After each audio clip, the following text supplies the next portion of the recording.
नाजरीन, welcome back from the break. और break में जाने से पहले हम बात कर रहे थे फैज़ान अली साहब से। आज जश्न आज़ादी है और हम इस दिन को सेलिब्रेट करने आए हैं एसएसपी ऑफिस, और जानेंगे फैज़ान अली साहब से कि वो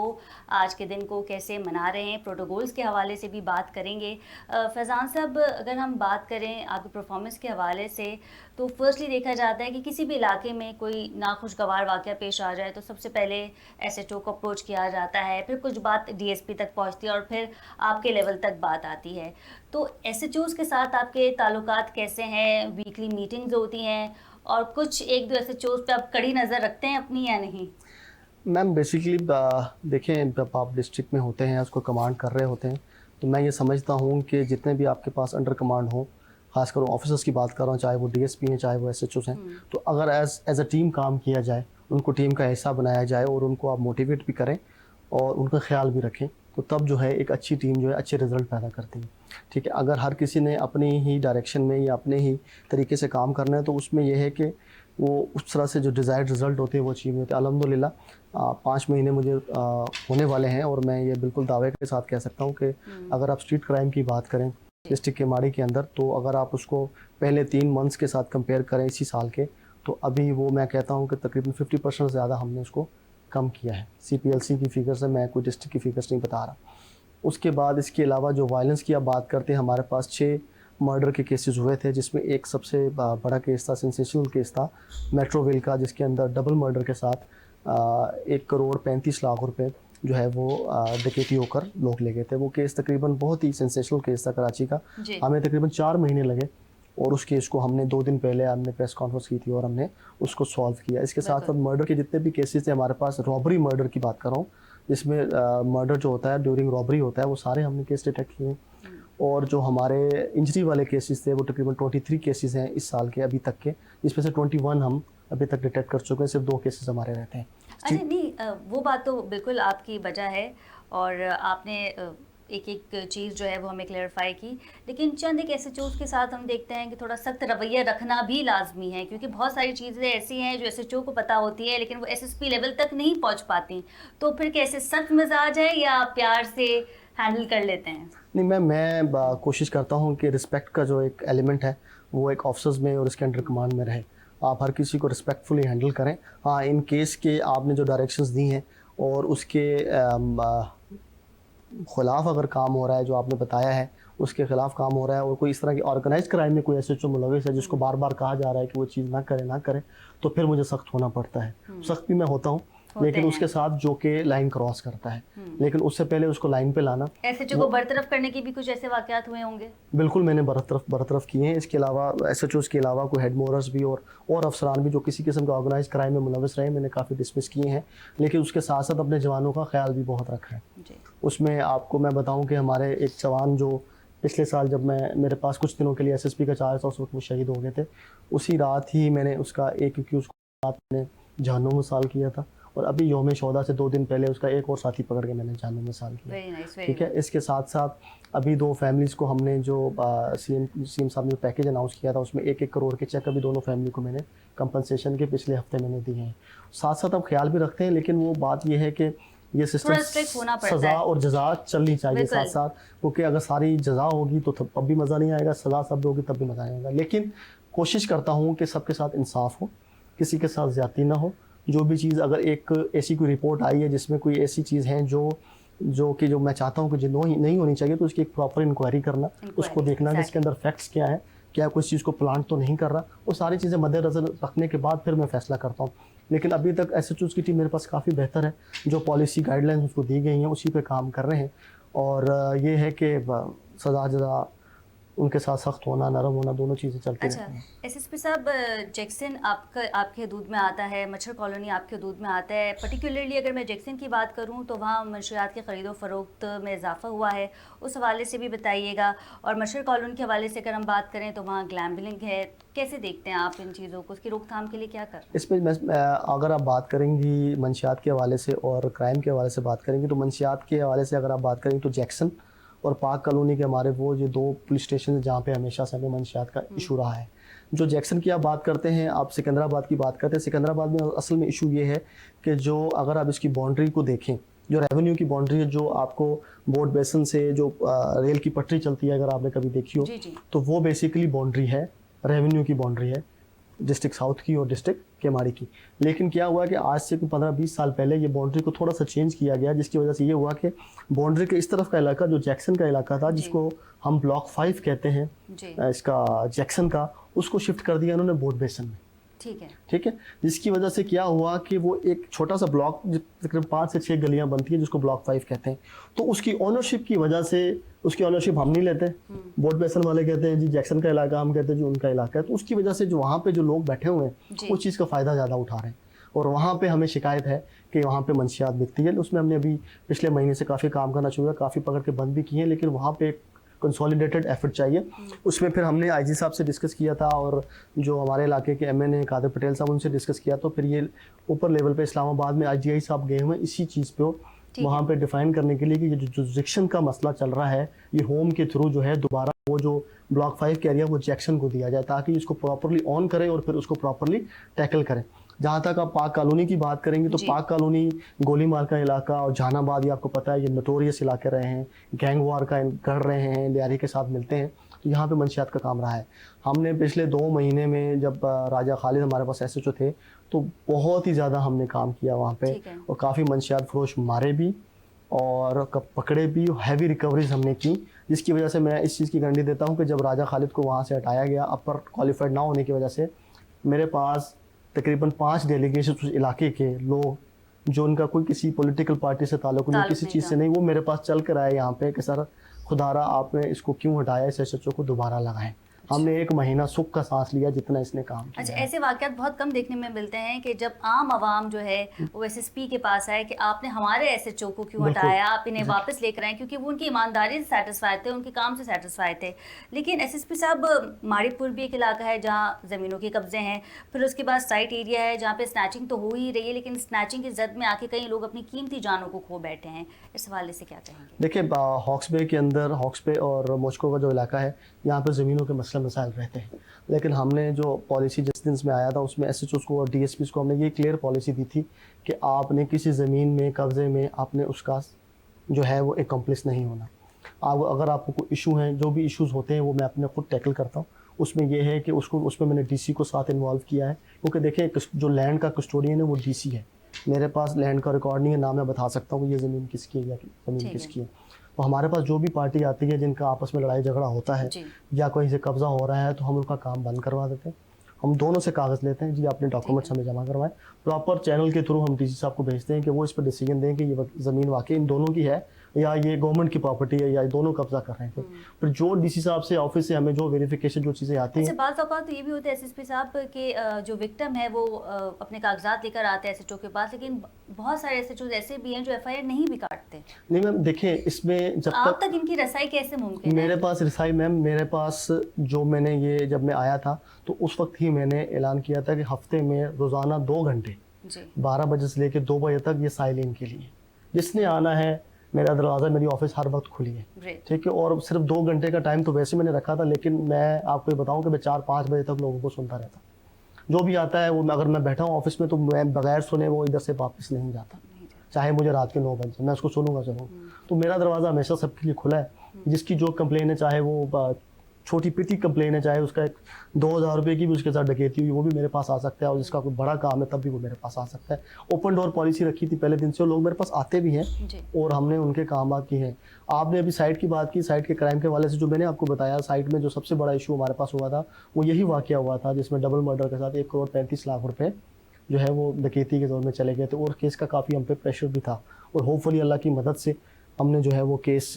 सॉल्व किया आज से 2 दिन पहले। उसका एक जो साथी था वो हमने मार गिराया है, और कुछ 20 लाख की हमने रिकवरी भी की। इस तरह के बड़े केसेस तो मीडिया में भी आते हैं, आईजी लेवल तक भी चले जाते हैं, लेकिन एक आम आदमी, एक तनख्वाहदार आदमी जिसकी तनख्वाह शायद 50,000 है, 60,000 है, जब वो अपनी तनख्वाह लेकर आता है और इन इलाकों से गुजरता है तो मोबाइल स्नैच कर लिया जाता है, तनख्वाह ले ली जाती है पूरे महीने की, पूरी मेहनत की, जिससे उसे शायद अपने घर का रेंट पे करना पड़ता होगा। तो ये छोटे मोटी जो रॉबरीज हैं ये तो उस तरह से हाईलाइट नहीं होती, बड़ी केसेस तो आईजी लेवल तक भी पहुँच जाते हैं, डीआईजी लेवल तक भी पहुँच जाते हैं। तो इसकी सोल्यूशन क्या है? इसकी मैम देखिए,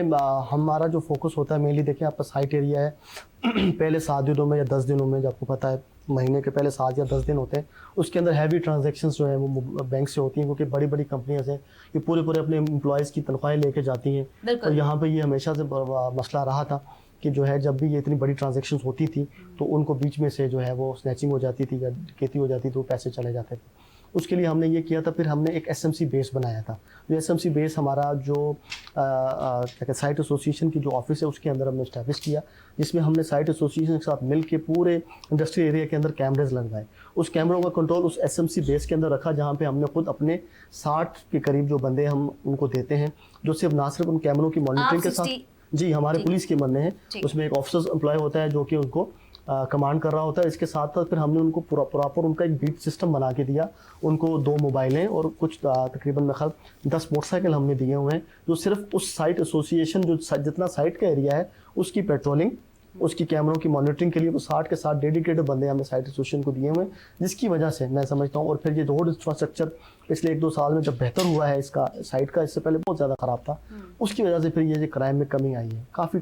ठीक ठाक कमी आई है। लेकिन मैं ये नहीं कहूँगा कि 100% हम कंट्रोल कर चुके हैं, लेकिन ये है कि वो जो एक सैकड़ों की तादाद में वारदातें होती थी एक महीने में, वो कम होके 50-60 यहाँ तक। अच्छा, यूसुफ बोट टर्मिनल की अगर हम बात करेंगे कि यहाँ से हम देखते हैं कि बॉर्डर लगता है, सामान यहाँ से वहाँ जाता है, तो अगर किसी चीज़ की स्मगलिंग हो रही है, चाहे वो कोई भी चीज़ हो, तो इसकी रोकथाम के लिए, नज़र रखने के लिए पुलिस एहलकार किस तरह ड्यूटीज़ दे रहे हैं? उसमें बेसिकली मैम अगर आप देखें तो यूसुफ टर्मिनल में सामान जो आता है वो इसी बॉर्डर से क्रॉस करके आता है, और डिफरेंट चेक पोस्ट है, सिर्फ पुलिस वहाँ पे नहीं बैठी। पुलिस अगर आप देखेंगी तो पुलिस सबसे आखिर में होती है, सबसे पहले कोस्ट गार्ड है, फिर रेंजर्स है, फिर कस्टम्स है, अभी बीच में एक्साइज भी आ गई, उसके बाद पुलिस आती है। ठीक है, ये सारी जो है तमाम चीज़ों से क्लियर होता है, तमाम चीज़ों से क्लियर होके यहाँ से आता है। लेकिन वो ज़्यादातर ब्लेम पुलिस पे किया जाता है, जी पुलिस ही चलवा रही, पुलिस ही कर रही है, लेकिन इस तरह है नहीं। जब वहाँ पे इतने स्टेक होल्डर्स बैठे हैं तो पुलिस अकेली कुछ नहीं कर सकती जब तक सारे स्टेक होल्डर उसमें शामिल ना हो। ठीक है, उसमें जब मैं आया था तो मैं इससे पहले मैंने जैसे आपको बताया मैं PSO टू CM था, तो CM साहब ने मुझे ये डायरेक्शन दी थी, और होम मिनिस्टर साहब ने भी बड़ी सख्त डायरेक्शन IG साहब की मुझे दी थी कि स्मगलिंग के ऊपर आपने कंट्रोल करना है। उसमें सबसे पहले हमारा ये काम था ताकि मैं वहाँ पे चेक पोस्ट पे और जो SHO हैं वो ऐसे बंदे चूज़ करके लगाऊँ जिनकी रेपुटेशन बेहतर हो, जो कि इन चीज़ों में या इस चीज़ों की, क्योंकि इसमें अंदर स्मगलिंग के अंदर पैसा इतना इन्वॉल्व है कि लोग बहुत ज़्यादा जल्दी फिसल जाते हैं। तो अच्छी रेपुटेशन के मैंने बंदे वहाँ पे एम्प्लॉय किए, अपनी मर्ज़ी के लगाए, फिर उनका जो एक्सेस है वो वहाँ पे मैंने चेक पोस्ट पे कैमरे लगवाए, जिनका एक्सेस मेरे पास इस ऑफिस में है, तो मैं आपको दिखाऊंगा अभी बाद में। तो वो मॉनिटरिंग मेरी होती रही, उस स्मगलिंग को कंट्रोल करने में बड़ा काम आया। लेकिन जब हमने बड़े लेवल की स्मगलिंग को रोका तो उससे ये हुआ कि फिर जो जितने भी रास्ते हब से कच्चे जो रास्ते आते थे, जो डिफरेंट बीच में गाँव आते हैं, उनके अंदर से जो आते थे वो उनका इस्तेमाल होना शुरू हो गया। क्या हुआ कि जो स्मगलिंग डंपर्स में या कंटेनर्स में या बसेस में होती थी वो रिड्यूस होकर रक्षों में, गाड़ियों में और मोटरसाइकिलों में खवातीन का भी इस्तेमाल किया जाता था कि स्मगलिंग जो है वो, क्योंकि खवातीन को तो उस तरह चेक नहीं किया जा सकता, तो फिर कुछ ऐसा स्मगलिंग में मैं इस तरह नहीं कहूँगा। स्मगलिंग में जो मैंने अपने टाइम में देखा, मैं आपको वीडियोस भी शेयर करूँगा, उसमें 2 तरह की हमने देखी जिसमें औरतें इन्वॉल्व थी। उसमें एक तो ये गुटके मावी की जो ट्रांसपोर्टेशन है, ठीक है, उसके अंदर औरतें इन्वॉल्व थी कि वो एक तो वो औरतें थी जिन्होंने एक जैकेट की तरह जो है ना वो पहना हुआ था, जिसके अंदर सारा गुटका वगैरह रखा हुआ था। इसी तरह एक वाक़या हुआ था जिसके अंदर इस तरह एक जैकेट पहनी थी जिसके अंदर मंशियात थी,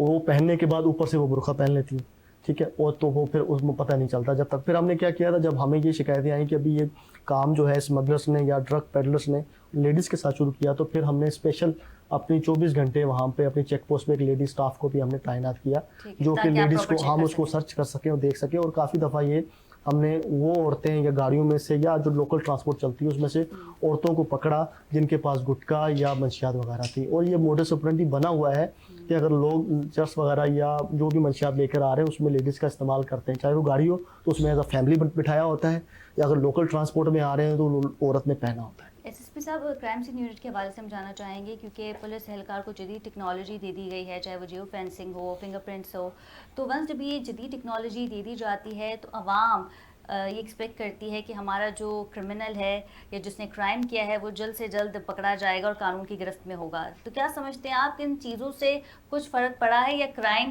पहले भी वैसे ही था और अब भी वैसे ही है? इसमें देखिए मैम, जो क्राइम सीन यूनिट है वो एक बहुत ही अच्छा इनिशिएटिव था, और जो मॉडर्न पुलिसिंग की लाइन्स हैं दुनिया में जो होती है उसकी लाइन्स पे ही रखा गया। तो उसकी वजह से एक चीज़ जो मैंने ऑब्ज़र्व की अपने टाइम में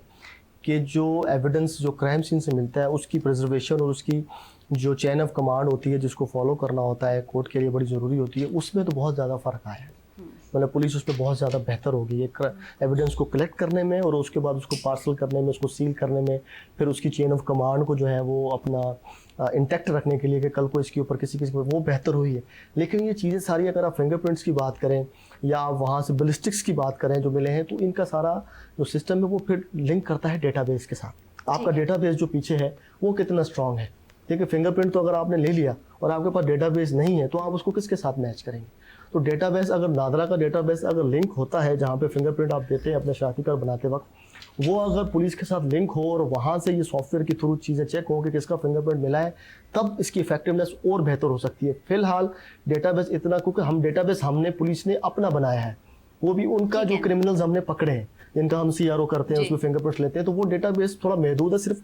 क्रिमिनल्स तक का है। ठीक है, लेकिन उसमें भी मेरे ख्याल में अभी भी जिद्दत की ज़रूरत है कि मैचिंग को और बेहतर किया जाए। लेकिन अगर नादरा का डेटाबेस जो पूरे मुल्क का है, अगर उसको साथ जो है वो पुलिस के साथ अगर उसको इंटैक्ट कर दिया जाए और फिर फिंगरप्रिंट जो क्राइम सीन यूनिट उठाते हैं और उसमें सॉफ्टवेयर के थ्रू मैच किया जाए, तो मैं समझता हूँ कामयाबी जल्दी और ज़्यादा बेहतर हो। देखिए, कामयाबी तो मिल जाती है, फिर इसका एक दूसरा फेज़ भी है। वंस ये है कि अगर आपका केस कोर्ट में जाता है तो फिर उसके बाद हम देखते हैं कि जज साहिबान जो हैं वो क्रिमिनल को बेल दे देते हैं, तो फिर पुलिस के लिए काफ़ी मुश्किल होता है कि हमने ढूंढा और फिर जज ने बेल दे दी। इस प्रोसीजर को आप कैसे देखते हैं? बेसिकली मैम जो आप कह लें कि जो प्रोसीजर स्टार्ट होता है ना, वो होता है आपकी FIR से। FIR मैं समझता हूँ कि जितनी शॉर्ट और क्रिस्प होगी उतना उसको आपको प्रूव करना आसान हो जाता है। असल में जो मुद्दई होते हैं या कंप्लेनेंट होते हैं वो एक पूरी एक रामलीला लिखाने का एक प्रेसिडेंस हमारी सेट हो चुकी है कि हमने अगर नाम देने हैं किन बंदों के, अगर मर्डर करने में एक बंदा इन्वॉल्व है तो हमने खानदान के 10 बंदों के नाम देने हैं। एक प्रेसिडेंस है हमारे मुल्क में, जिसकी वजह से जब आप FIR की जो बेस है वहाँ से वो चीज़ें ख़राब हो गई और आपने अननेसेसरी डिटेल्स उसके अंदर डाल दी, उन अननेसेसरी डिटेल को फिर आपको प्रूव करना बड़ा मुश्किल हो जाता है। और फिर जब हम स्ट्रीट क्रिमिनल्स को पकड़ते हैं तो सबसे बड़ा हमें मुश्किल ये आती है कि जो इंडिपेंडेंट विटनेस होता है, जो आप कह लें कि सिविलियन विटनेस या डायरेक्ट विटनेस होता है, वो कोई भी बनने को तैयार नहीं है। ठीक है, तो कोई भी जो सिविलियन लोग हैं जब हम उनको कहते हैं जी हम आपके सामने पकड़ा है, वेपन भी मिला है, इसने फायर भी किया, आप विटनेस बने, तो कोई विटनेस बनने को तैयार नहीं, क्योंकि हमारा जुडिशियल सिस्टम ऐसा है कि उस बंदे को पता है अगर मैं विटनेस बन गया तो मैंने कोर्टों में भी जाना है, मैंने ट्रांसपोर्टेशन के खर्चे भी उठाने हैं, प्रोसीजर है और वो चलता ही रह सकता है। वो लोग फिर अवॉइड करते हैं, डायरेक्ट विटनेस हमें मिलता नहीं, तो फिर हमें मजबूर होकर हमारे पुलिस के ही लोगों को विटनेस करना पड़ता है। वही चीज़ों को फिर जो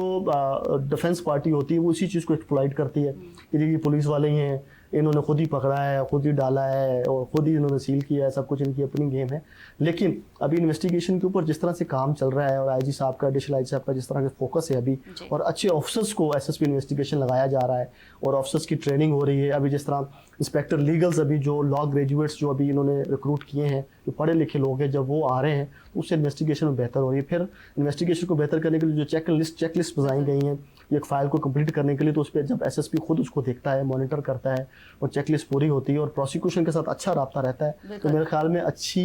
कन्विक्शंस भी हुई हैं, अच्छी मिसालें भी मौजूद हैं। लेकिन उसके साथ साथ जिस तरह आपने बात की लोगों को बेल मिल जाना, एक्विटल हो जाना, उसकी मिसालें भी हमारे पास हैं। बिल्कुल ठीक है। SSP साहब, आज हम इंडिपेंडेंस डे तो सेलिब्रेट कर ही रहे हैं, लेकिन मैं चाहूँगी कि आप हमारे गज़ा के भाई बहनों के लिए, हमारे कश्मीरी भाई बहनों के लिए क्या पैगाम देंगे, और आज जो आवाम इसे सेलिब्रेट कर रही है उन्हें क्या पैगाम देंगे कि वो पुलिस एहलकारों के साथ कोऑपरेट करें और जिस चीज़ का मना किया गया है, चाहे वो साहिल का हो या असले का हो, उससे गुरेज करें? क्या कहें इसमें? बेसिकली तो गज़ा के जो हमारे बहन भाई हैं, हमारे मुसलमान, उनके लिए जब उनको देखा जाता है जिस तरह की उनके साथ जिस तरह की हो रहा है उनके साथ, तो दिल बहुत ज़्यादा रोता है। और हमें चाहिए कि हम इस लेवल पे अपने यहाँ पर भी बैठ के जिस तरह की उनकी सपोर्ट कर सकें, चाहे वो फंडिंग की सूरत में हो, चाहे वो किसी भी सोशल प्लेटफॉर्म के थ्रू हम उनके लिए आवाज़ उठा सकें, तो हमें उठानी चाहिए जितनी मैक्सिमम हो सके। और बाकी ये है कि जो आवाम की आप बात करते तो हमें, आपको पता है ये इंडिपेंडेंस डे है आज, दो जो मेजर इश्यूज़ जो मैं अपने डिस्ट्रिक्ट में फेस करता हूँ, वो एक एरियल फायरिंग का होता है कि लोग जो हैं वो बहुत ज़्यादा जो है वो एरियल फायरिंग रात को रिजॉर्ट करते हैं, दिन में भी होती है।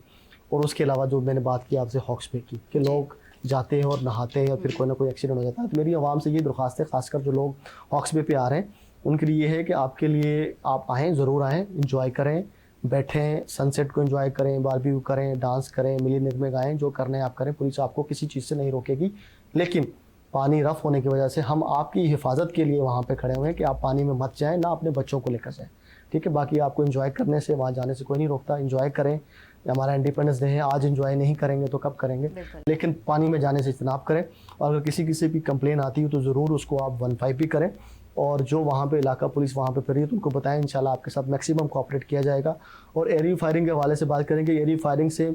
आप तो उस वक्त इंजॉय करते हैं, एरियल फायरिंग करते हैं, एक अजीब सा क्रेज़ है, लेकिन शायद आपकी वो गोली किसी के घर में जाके किसी को बिल्कुल। लगती है, जिसकी वजह से उसकी डेथ हो, और वो घर की जो खुशियाँ हैं उस दिन गमों में हाँ, तब्दील हो जाए। शायद उस घर का अकेला कमाने वाला हो जो कि बिल्कुल। जो एक्सपायर हो जाए, तो उन पे क्या गुजरेगी। तो इस चीज़ से इज्तनाब करें,